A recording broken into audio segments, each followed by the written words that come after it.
Le domaine Faivelet a été fondé en 1825, à Nuit-Saint-Georges, par Pierre Faivelet. Et je suis aujourd'hui la 7e génération à diriger ce domaine familial.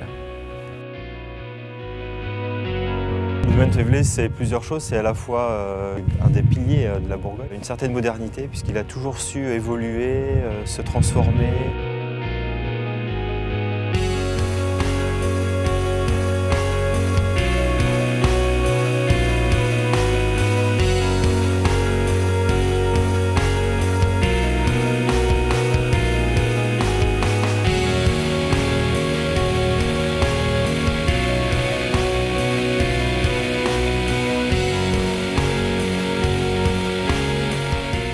Ce nouveau millésime 2012 est un millésime un peu particulier. Ça n'a pas été le plus bel été, bien entendu, qu'on a connu. Une année pas facile, des grands froids, une fleur qui a mis beaucoup de temps à se préciser, ce qui nous a donné un résultat bon, mais avec un peu moins de récolte que d'habitude. Ce qui fait que c'est la plus petite récolte que personnellement j'ai connue depuis 35 ans en vin blanc.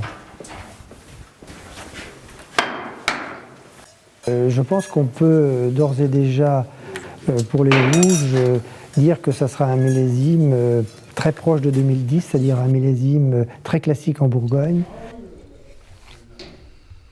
Très belle couleur, de bonnes acidités, beaucoup de fraîcheur, beaucoup de fruits. Le millésime des grands amateurs de Bourgogne, c'est-à-dire fin, pur. Et on voit qu'il y a du jus, les tanins sont beaux, c'est un vin qui a une belle texture, qui est riche.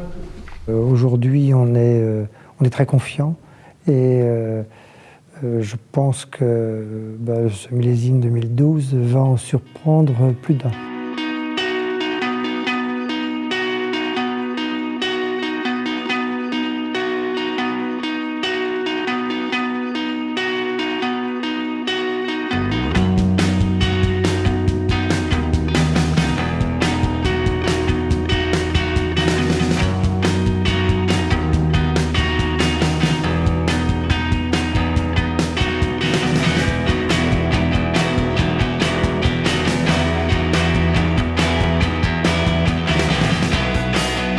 Le domaine aujourd'hui s'étend des grands crus de Gevrey-Chambertin jusqu'à la côte chalonnaise, des premiers crus de Mercurey, de Givry et de Montagny.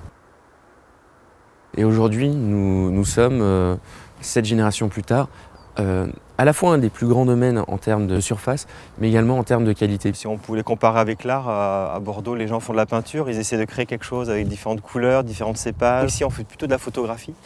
Donc on a moins d'outils, on essaie d'être le plus fidèle possible à un terroir et à un lieu donné, donc être plus intéressant de travailler plutôt comme un photographe que comme un peintre.